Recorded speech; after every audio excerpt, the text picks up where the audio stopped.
On the Muslim lunar calendar, today is the one-year anniversary of the Golden Dome mosque bombing that sparked Iraq's Sunni-Shiite tensions into a state of civil war there. In our fourth story tonight, Iraq marked the day as it has so many others, with bloodshed and mourning, after a series of bombs killed approximately 80 people in Baghdad.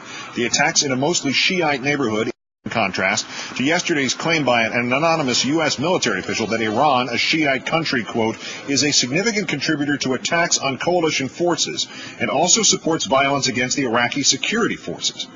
Exhibit A backing up this claim, photos released Sunday of an allegedly Iranian munitions found in Iraq.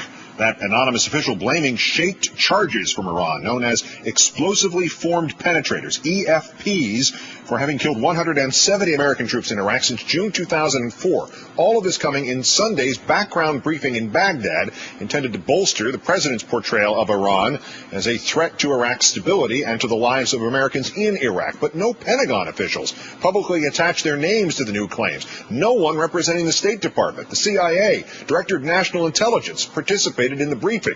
And a mere 24 hours later, the Joint Chiefs Chairman, General Peter Pace, responded to one of the briefing's central claims, saying, quote, "We know that the explosively formed projectiles are manufactured in Iran. What I would not say is that the Iranian government per se knows about this."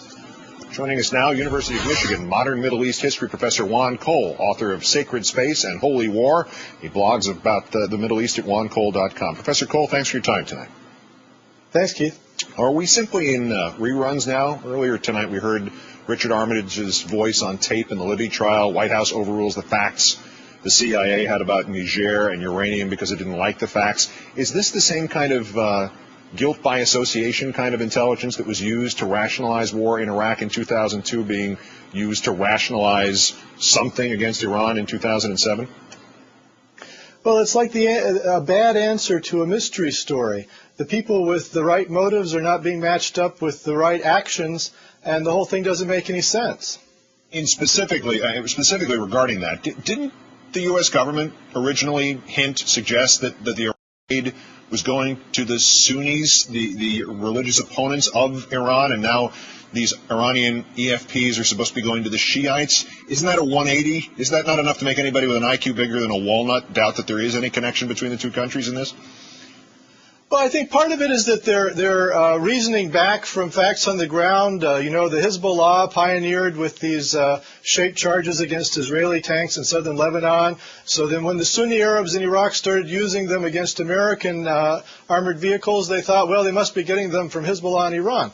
But what the other possibility is that, they're not that hard to make. There are other groups in the terrorist underworld who knew how to do it, and the Sunni Baathis picked it up from them. Yeah, in 2005, the London paper, The Independent, reported that the bombs like these EFPs were in Iraq, but they didn't go through Tehran, even though that was the British claim at that point, but they went through Palestinian groups who had gotten technology from the IRA, and the IRA had gotten them in a botched sting operation from British security services. Are the weapons that the Iraqi militias are getting more likely to be from Iran, or are they more likely to be from the West, and even not directly, obviously, but could they be from the U.S. itself?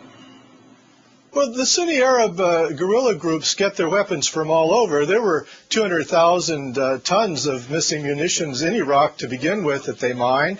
Then the Iraqi government gets munitions from the United States, which corrupt soldiers and officials sell off on a lively black market. Recently, Lebanon has been importing black market arms from Iraq, which originally came from the United States. So the place is awash with weaponry. It would be surprising if there weren't some Iranian bombs lying about there.